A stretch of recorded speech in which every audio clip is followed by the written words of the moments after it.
if you plan to do a career in circuit design, architecture, or any such um, fields of study later on, then you will ultimately come down to the MOSFET. What happens generally is that MOSFETs, so we'll recall ED every time we study circuit design and MOSFET. So every time you go to microelectronic circuits, ADVD, if a circuit designer is teaching you architecture, if you take any of the electives in this field, all of them will finally start with where ED left off in MOSFETs. So it's very important, this part of the course, especially if you're planning a career in electronics. Secondly, what I've generally seen from alumni who come back later and tell us is that um, in campus, you might feel that ED is one of the most boring CDCs you might have. But what ends up happening is later on, again, if you are, I'm talking about people who are interested in this field. When you're interested in this field, when you go, as I told you, when you go and work in the industry, your primary task is debug. And when you have to do any sort of hardware debug, it normally ends up, especially if you're a circuit designer, it normally ends up in some weird device issue, which can ultimately be traced down to some transistor not performing as expected, right? And which is basically a device physics issue. So this course is this part of the syllabus will be important also because that gives you an understanding of what is the basic working of the switch and how do you go about debugging it in case it doesn't work as expected. So we will spend a lot of time also discussing modeling. So hopefully you've realized that two things in this class, right? One is the physics behind why things work the way they do.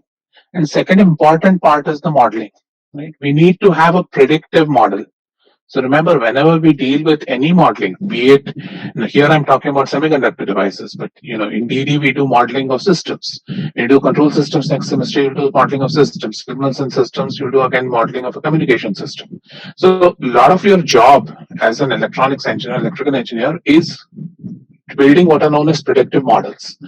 Because after the event is happening, know why it has happened. Why is that important? That's important because you can predict what's going to happen going forward, right? So hence, this modeling is very powerful in engineering because that helps you prevent errors that you might have committed early on, right? Or it might give you do something, you might find a new insight in a particular device and you can exploit that particular feature of the device for your next level of design, right? So those are some of the advantages. So both understanding the physics of the device is important, and more important is how to model this. How do we model this? And remember, the model has to be predictive, but it has also got to be simple. You can't really have a model which has 15 variables or 20 variables or 100 variables. It has to be some sensible variables which are measurable, right? So when I ask you what is an ideal model according to you, hopefully you will keep in mind that the model should have less number of variables, should have solvable equations. You don't want to have multiple equations which are parallel and then you have to send. Though we do have solvers for all this, it's you just need to employ software tools and you'll be able to get it done. But generally, we talk about different levels of models. So the simplest level of model should be something that you can do from the back of an envelope, right? And then as you keep increasing the complexity of the model, you can resort to solvers, which can do it for you. So, and again, the more variables and the model, the more predictive it becomes. So there is a trade-off between simplicity of the model and the predictive nature of the model. And where you want to park your model really depends on what is your weightage you're given for simplicity as opposed to the predictive nature of the model. Okay. So let's start with MOSFETs. So as you guys know, MOSFETs are the backbone of any today's electronic industry. The backbone is the MOSFET. And why is it? Any clues or anything you guys have read in magazines or something as to why is the MOSFET most preferred device? Anybody has a clue about it? Best models as of now. Okay, there is some value there in that statement. What else? Lowest power consumption. Fair enough. For digital design, it is the lowest power consumption. Anything else that you guys can think of? Why is a MOSFET preferred device over other transistors? Remember, I told you in the first class The first transistor built was not a MOSFET, it was a BJT. And the Nobel Prize for transistors was given to the BJT, not the MOSFET. But since then, over the last 80, 90 years, we moved from BJTs to MOSFETs. Efficiency is good. What does efficient? Okay, we'll talk about it later. Anything else that you guys want to also put on your practical hats? There is something to say about the the advantage of the device. So primary is ease of fabrication. This is one of the primary reasons why the MOSFET finds a lot of support, right? And it's primarily because of this. It is very easy to fabricate. And so compared to the BJT and all that. So generally because of that, it is one of the most popular devices used when you want to use switches, right? And the success of the MOSFET. What does MOSFET stand for? Metal, oxide, semiconductor, field, effect, transistor. Right? So that's what MOSFET means for those who had not heard of MOSFET before. So the fundamental device in the MOSFET is the stack of metal, oxide, and semiconductor, right? So this stack of metal, oxide, semiconductor is the heart of the MOSFET. The success of the MOSFET depends on how good you can make the stack, right?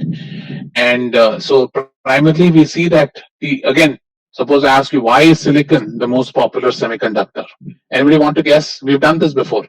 Why is silicon the most preferred semiconductor? Why not gallium arsenide? Gallium arsenide has higher mobility in electrons than silicon. Germanium has higher mobility, so ideally it should give higher drive currents. Correct. So one of the primary reasons why silicon is one, because it makes up, silicon dioxide makes up about, I think, 20% of the earth crust or something, so it's easily available. That is number one. The second important reason is this. It's hard to remember, but the second important reason is oxide. Silicon dioxide, silicon was one of the most stable interfaces known amongst all solids. And so with a silicon dioxide silicon interface, you can get a very good MOS stack. So what it turns out is the Si-Si2 interface is one of the closest to ideal interfaces you can get. And that is the reason. So it is a silicon MOSFET tends to be, it's very easy to make a MOSFET in silicon as compared to any other semiconductor that we have. So the silicon dioxide MOSFET is one of the where the interfaces are very ideal. So it's very easy to model. It is very predictive. So that's the reason why silicon gained prominence in semiconductor manufacturing. And then added on, making a MOSFET was easy, right? And so what happens is that because of all these reasons, silicon MOSFETs, once we were able to figure out how to do it, and this was our predecessors in the 1960s and 70s, that's when it picked up. And then since then, there's been no turning back. Silicon MOSFETs have continued to be the primary device in electronics. Right?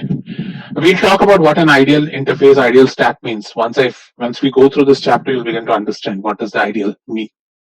All right.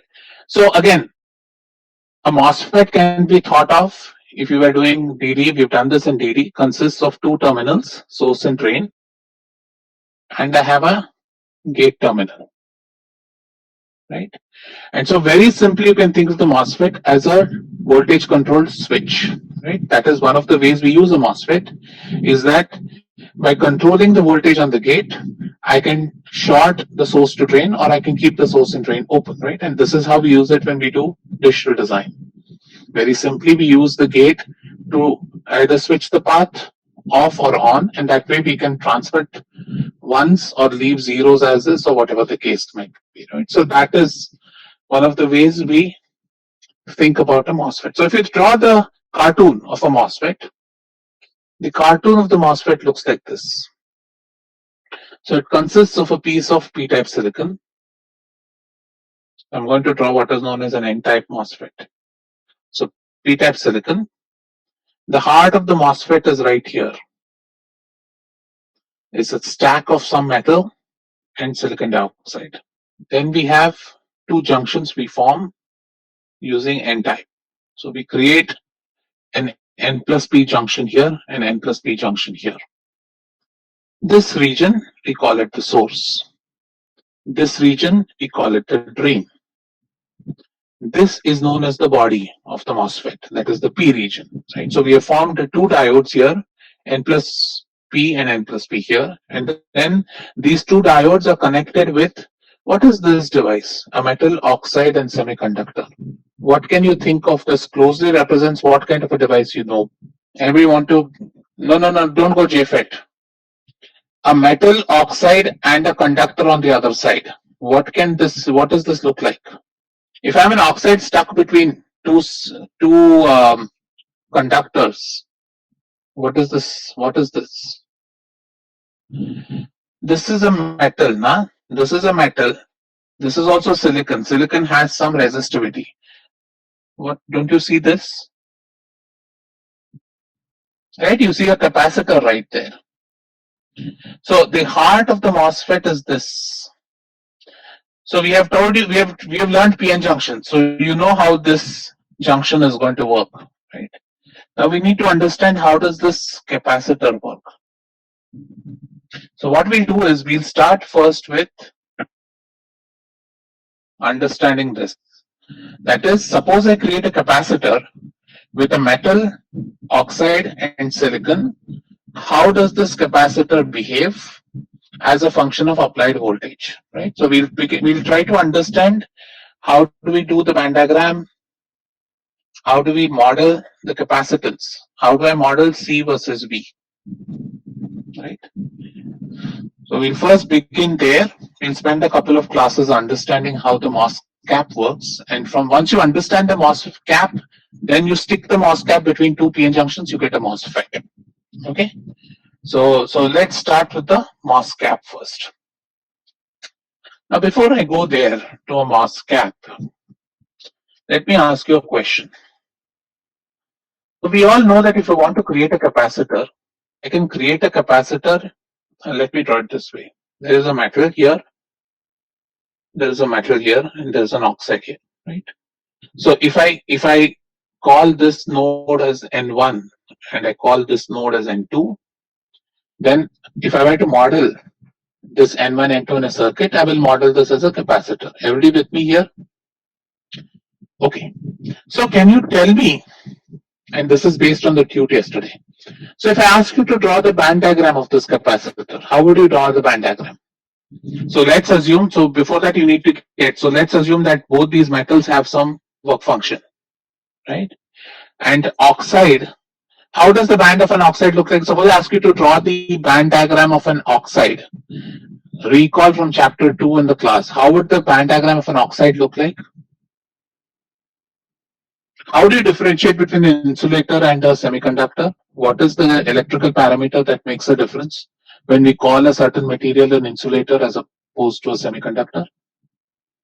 Band gap, right? So typically in oxide, silicon dioxide, depending on how you made it, the band gap is somewhere around 8 to 9 electron volts, right?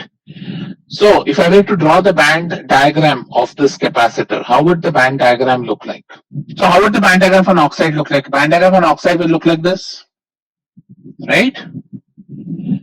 And so basically, if I want to draw the band diagram, remember I'm creating a Schottky diode, right? So instead of the semiconductor, this metal oxide is going to look like a metal. So yeah, I'll have the work function of the metal. So suppose that work function sits somewhere here, right? This is my Fermi level.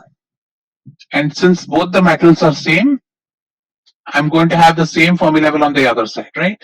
So this is the band diagram of the MOS cap at equilibrium. So what is the built-in electric field in the oxide in this case? So in this case, what can you say? So this is at equilibrium, right? So I've ensured that N1 is equal to N2. That is, the voltage at N1 is kept the same as voltage of N2. right? So there is no external difference in voltage applied.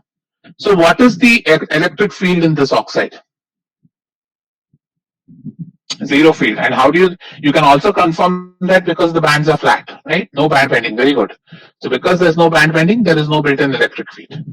Now let me ask you another question, that instead of, now I take the same capacitor, now I change the metals. So instead of having the same metal on either side of the oxide, I replace the one side metal with and some other metal with a different work function. So if I do that, what can you say about the electric field in the oxide at equilibrium?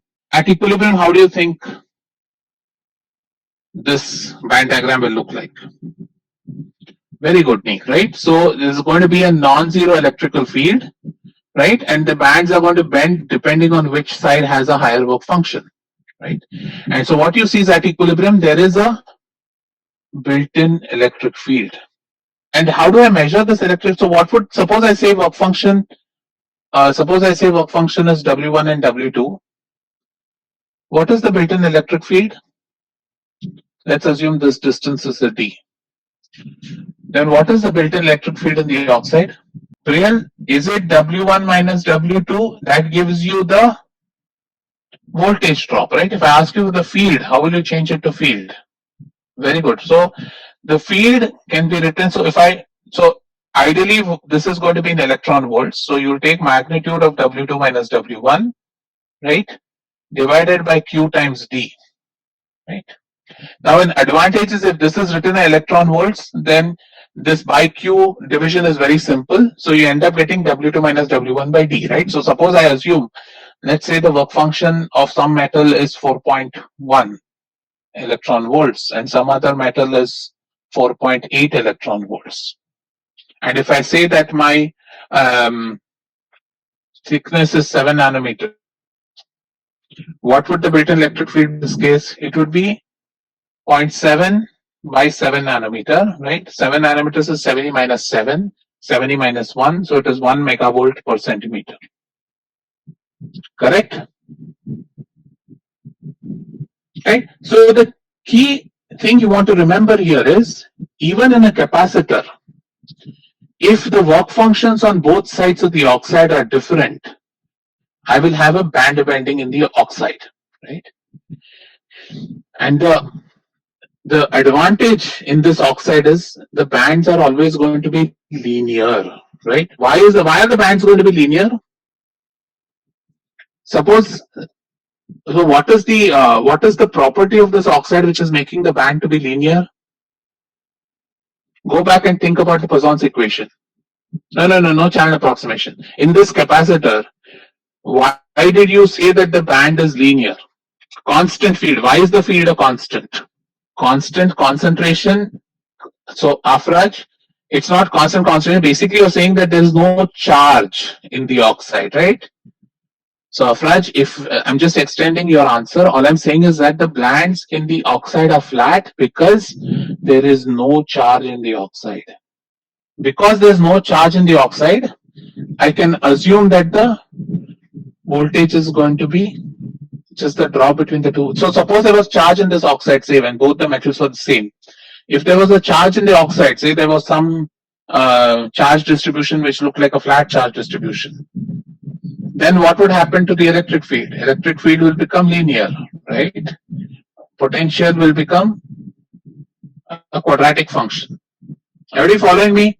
And that's purely given from the fact that charge to electric field to potential, right? You're going down the Poisson's equation.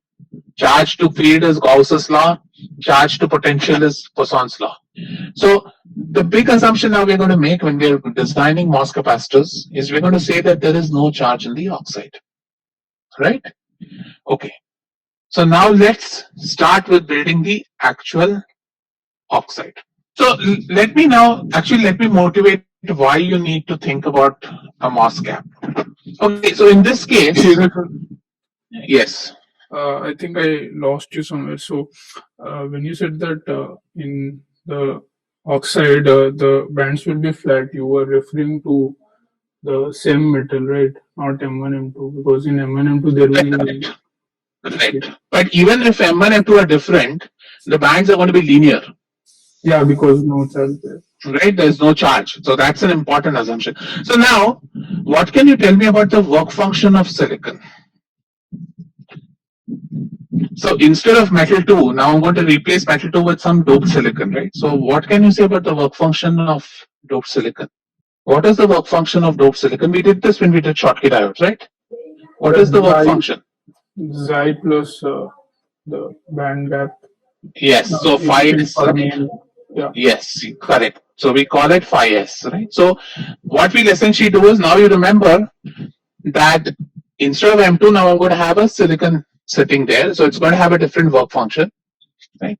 Now, what is the other difference between a metal and semiconductor? So let's think about it carefully. When I apply a voltage, so in this capacitor, right, when I apply a voltage across N1 and N2, say apply a positive voltage across N1 and N2, what is your repeated assumption? Suppose I tell you I've applied 1 volt across this capacitor. If I were to tell you where is this voltage falling, what would you tell me? Across which part of the capacitor is the voltage falling? Or where is the voltage drop? Suppose I applied 1 volt, right, across this capacitor. Yes. Is there any voltage drop across the metal? And why is that? Why do we assume that? Field is constant. Again, why is field constant? Because there's a lot of majority charge available, right?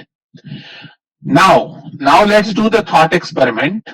Is that instead of metal 2, let's assume that instead of this metal here, I had a semiconductor. So when I have a semiconductor, we know that the carriers are not infinite.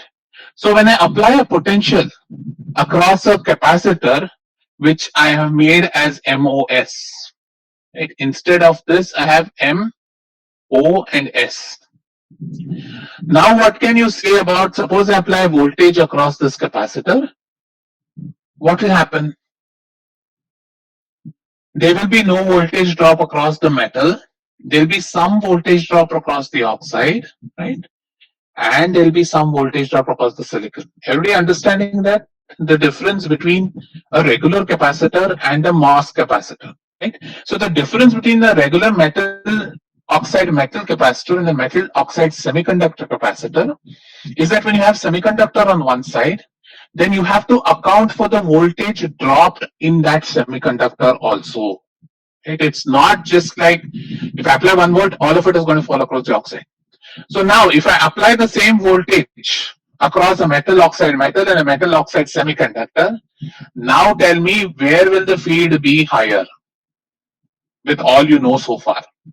So if I compare these two capacitors, 1 and 2, and I apply the same voltage across the two, in which case will the field in the oxide be higher? Everything is the same, the oxide thickness is the same.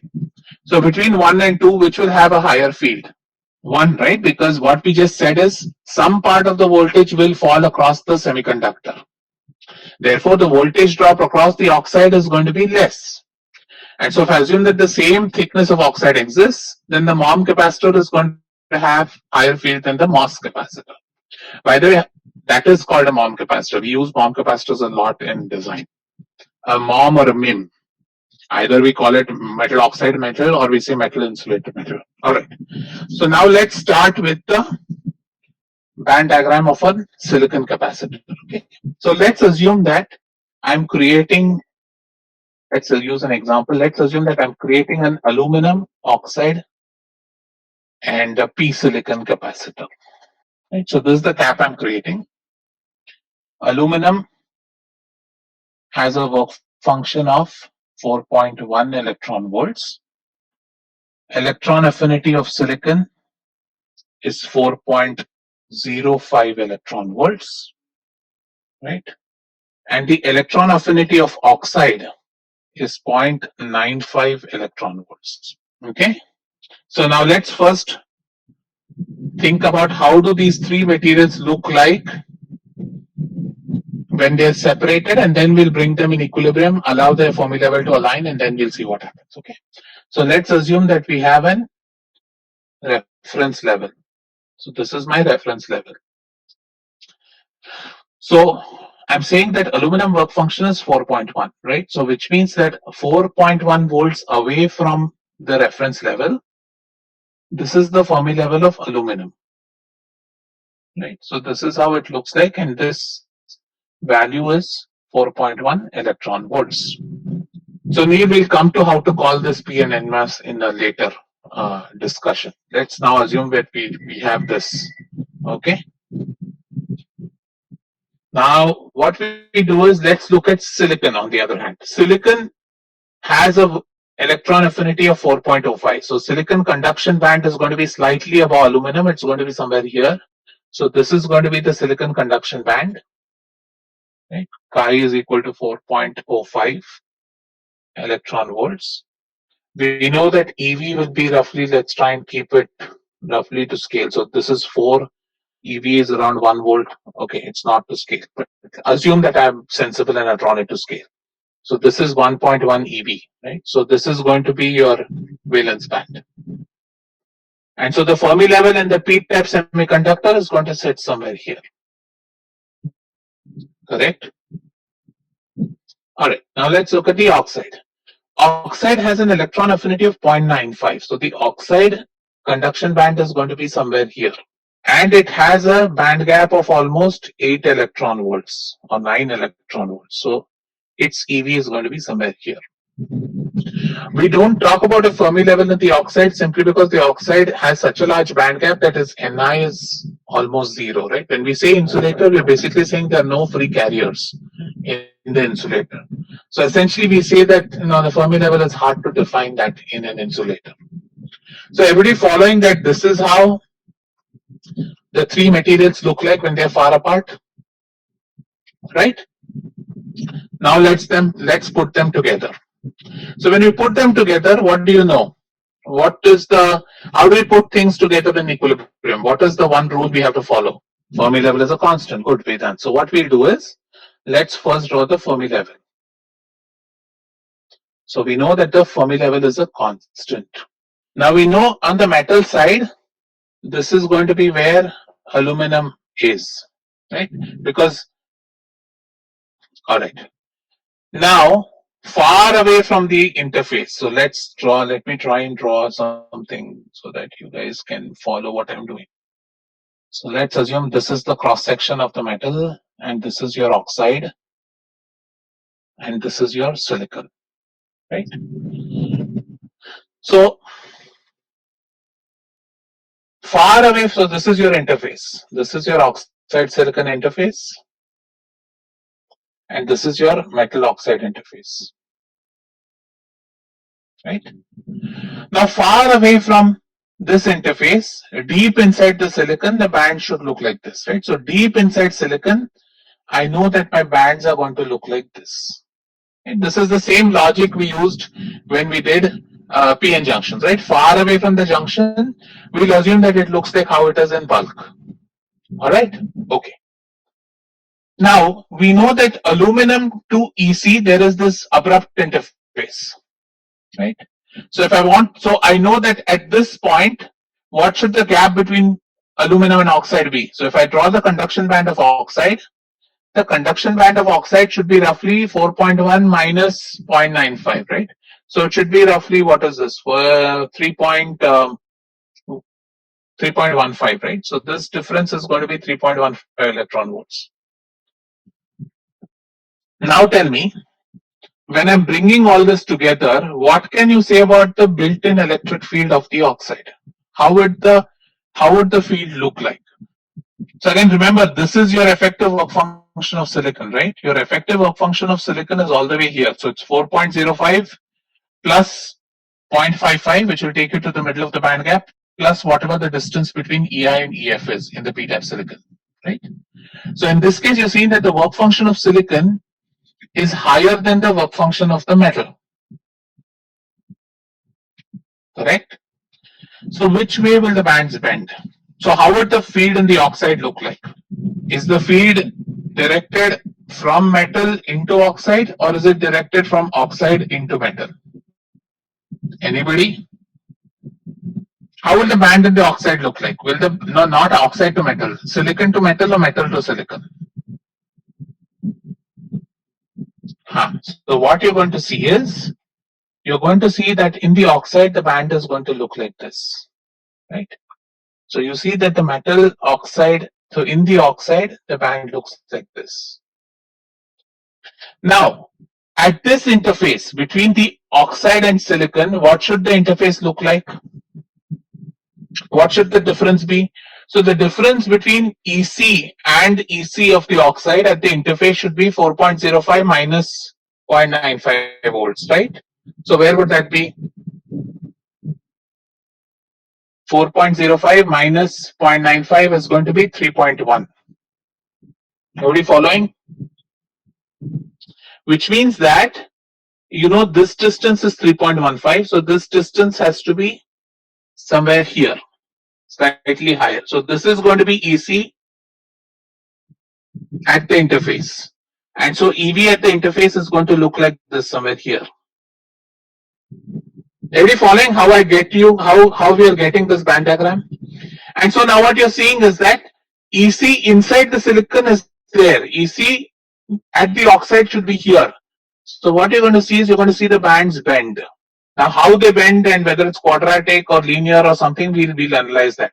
But do you guys understand why we are bending? Why the bands bend this way?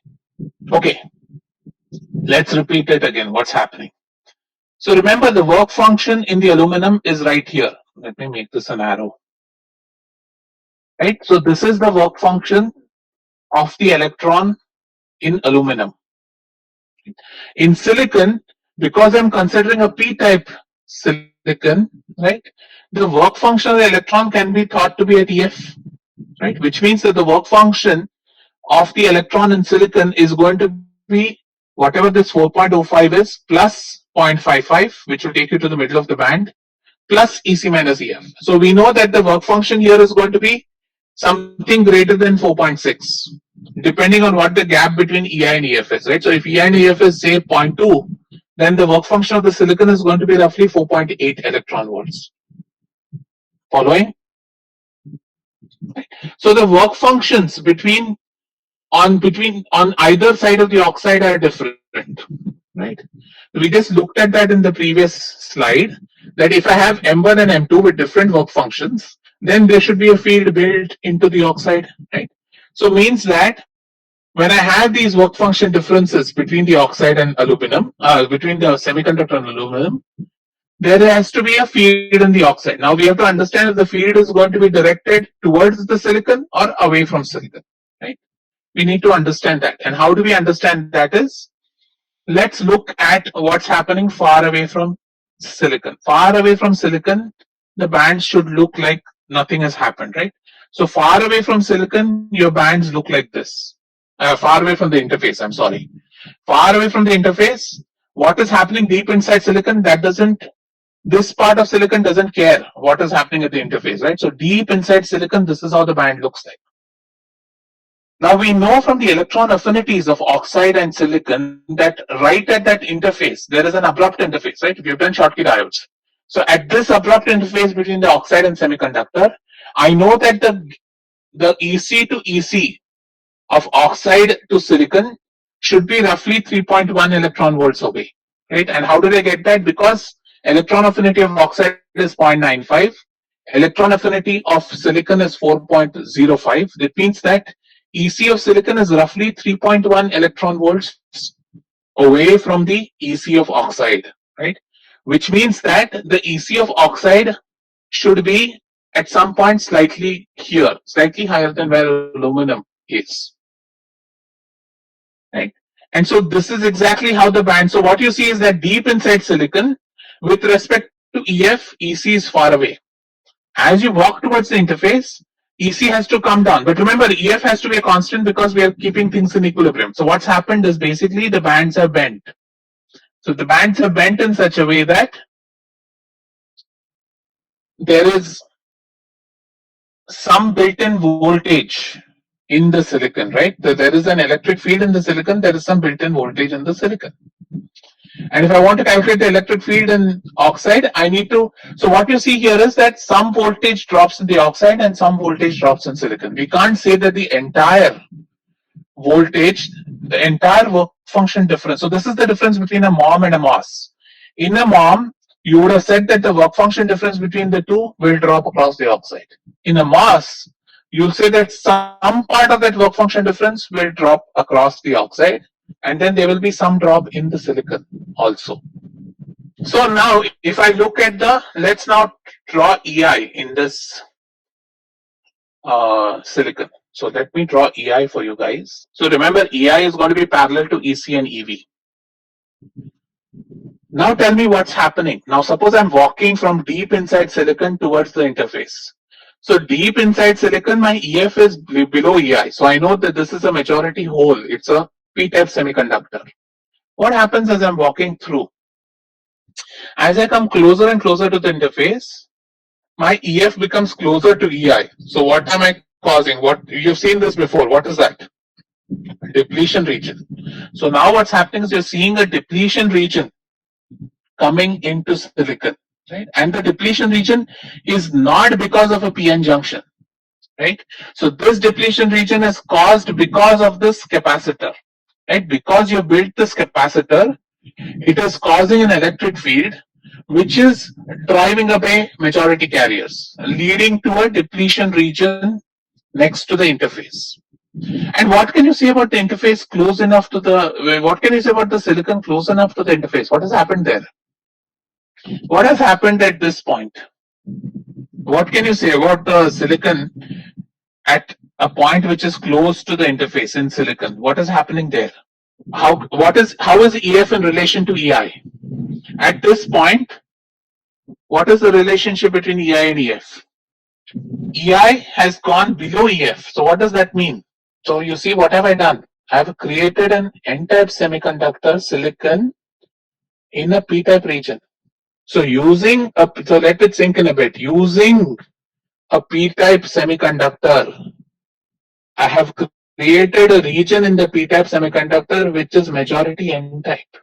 So what you see is that you're able to now invert the surface. What have you done here is you've inverted the surface.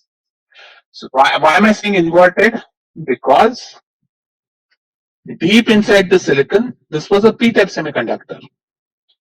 But if I apply enough of a band bending across the silicon, it is possible for me to push EF above EI. And so at the surface, this P-type semiconductor looks like an N-type semiconductor.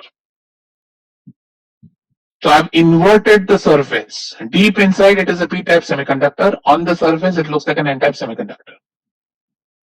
And this is a very important concept of the inversion. We look at this again in detail, but this is the basis of how you're able to create a channel. When you've inverted a MOSFET, you've essentially turned the MOSFET on, and then it will begin to conduct current between source and drain. And so that's the basic principle of the MOSFET. So let us think a bit, then we'll start with what happens when I apply voltages. What we'll now do is, we'll talk about a condition. Let's say that we have discovered a magic, or we have a magic metal. Let's say we have a magic metal whose phi m work function is equal to the semiconductor work function. So let's assume that I've set up this MOS cap in such a way that the work function of the metal is equal to the work function of the semiconductor. So in that case, what can you say about how the band diagram will look like at equilibrium? So I'm saying, suppose I have created a MOS cap whose work function of metal is equal to the work function of the semiconductor. So how will the MOS cap look like? What will the band diagram of the MOS cap look like at equilibrium? What can you guys tell me? No bending anywhere, right? There is no bending in the oxide, there is no bending in the silicon. So it looks exactly like the MOM with same work function on either side. So if I were to draw the band diagram of this at equilibrium, so this is how the band diagram of this MOS cap will look like, right? When it is in this condition where phi m is equal to phi s. And at that point, what happens is, if I think about the charge in flatband, the entire semiconductor just looks like a p-type semiconductor, right? So there is no band bending in oxide, no band bending in silicon, right? So there is no depletion region, nothing. At this point, the bands are completely flat, right? So suppose I had so this is called as the flat band condition. So, and how do I get, suppose I had a MOSFET like this, how do I get it to flat band? Where should I apply what kind of voltage? Remember, when I apply voltages to the semiconductor, things are going to move up or down. So how can I get this band diagram to look like the flat band? I'm telling you, you can apply some voltage. So how will you get this, which side will you apply voltage? So remember, you can apply a positive voltage. Yeah, so you can apply a positive voltage on silicon, pull the bands down. In that case, it's going to go flat. Or I can apply a negative voltage on the gate with respect to silicon and pull this up, so eventually it becomes flat, right? So to convert this to a flat band condition, I have to apply a voltage, right? And that voltage can either, I can apply a positive voltage at the gate with respect to the semiconductor, or I can apply a negative voltage at the gate with respect to the semiconductor, or I apply a positive voltage at the semiconductor with respect to the gate. So by the way, guys, Suhas and I don't know, Aditi, all of you, do not bring in biases here. Do not call it forward bias, reverse bias, because we can't talk about forward biasing in a capacitor. It does not make sense. So don't call it a forward bias. What you're saying essentially is that this is my gate and this is my substrate, right? Let's call this body. So when VGB is less than 0, I can fix a certain VGB. That is, if I apply a negative voltage at the aluminum with respect to the body, then at some voltage, eventually I'll get these bands to go flat, right? So what you see is that for any given semiconductor, I can get the flat band condition by applying some voltage to the gate with respect to the body terminal, right? And this voltage is generally known as flat band voltage. So when I say, so what we'll call is, we'll say VGB is equal to V flat band. At this point, the bands are flat, right? Which means that there is no depletion region, right? When the bands are flat, there is no depletion region. So if I ask you what is the charge density, how would you plot the charge density in silicon in this case? The charge density in silicon will be what? 0, Na minus, Nd plus.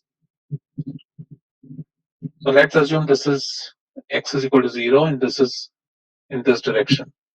If I ask you to plot rho as a function of x at flat band, how will this look like? 0 charge, very good, right? So this is just going to be flat, rho is equal to 0 all through the semiconductor, right? Because we have same number of holes and same number of Na minus. So Na minus and P will compensate each other, leading to 0 charge.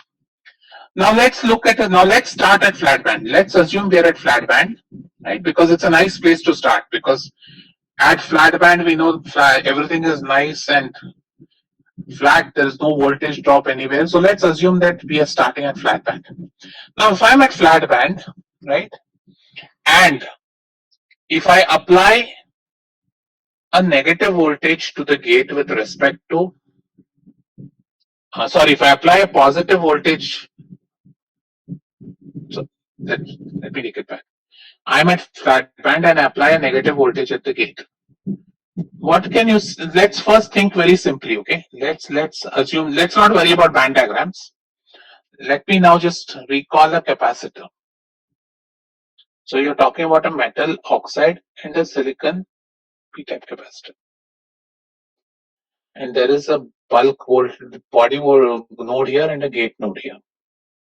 Okay, so if I apply a VGB less than 0, remember this is a capacitor, no current can flow through the oxide, right?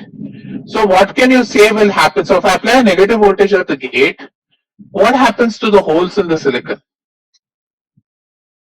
Suppose I apply negative voltage at the gate here, right? What happens to the holes in the silicon? I applied a negative voltage at the gate here with respect to the body. So when I apply negative voltage at the gate, what will happen to the holes? Do the holes experience a force? Very good, right?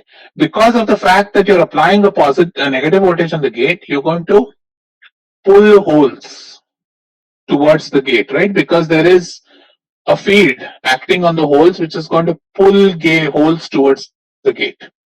So what you'll begin to see is when you apply a positive voltage on the gate, you'll begin to see the surface become more p-type than it is in the bulk.